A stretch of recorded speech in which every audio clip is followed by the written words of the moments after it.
In this video, we will learn about structure and function of cell membrane. Cell membrane is also known as plasma membrane. It is a thin, pliable and elastic structure which envelops the cell. It is the outermost covering of cell. This cell membrane is only 7.5 to 10 nanometer thick. Plasma membrane acts as a barrier between intracellular and extracellular fluid. This is a semi-permeable membrane. That means it allows only selective substances to pass through it. Now we will see the composition of cell membrane. Cell membrane is made of three main components. These are lipids, proteins, and carbohydrates. Lipids constitute about 40% of cell membrane. It is of two types, phospholipids and cholesterol.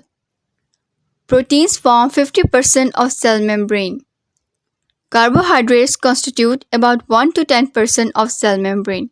Carbohydrates in cell membrane occur either in combination with proteins or with lipids.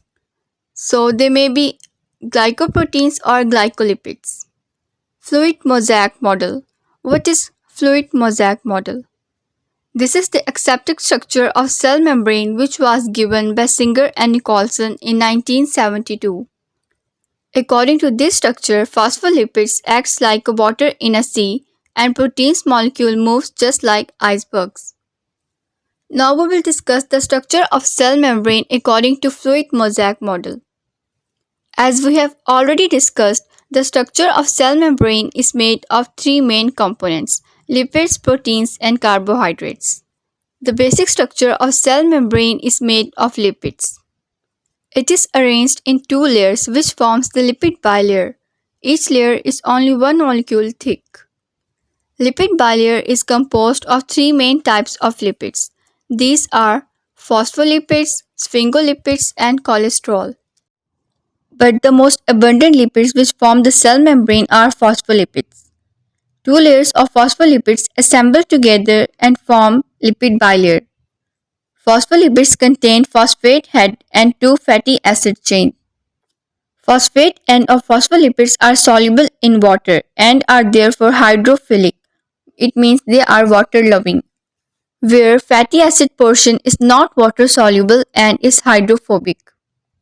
These hydrophobic ends, being water-repellent, attract towards each other and form the middle portion of the cell membrane, whereas hydrophilic phosphate portion forms the entire surface of the cell membrane on both extracellular and intracellular side.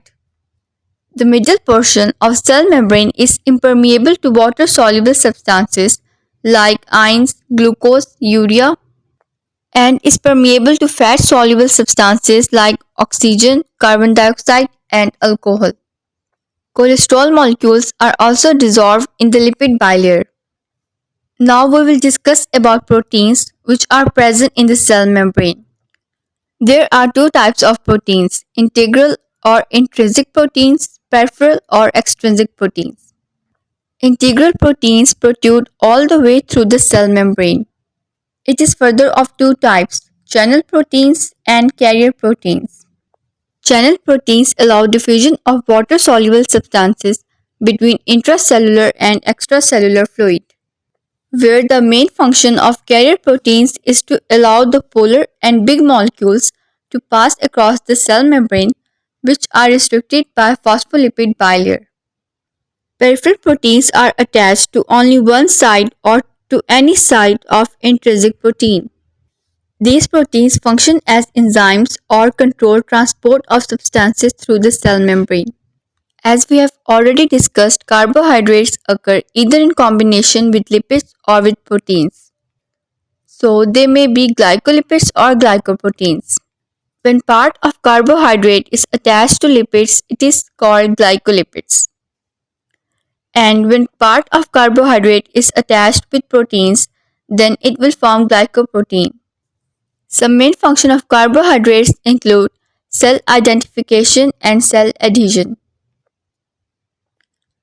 Some important functions of cell membrane include: it acts as a barrier between intracellular and extracellular fluid. It provides selective permeability.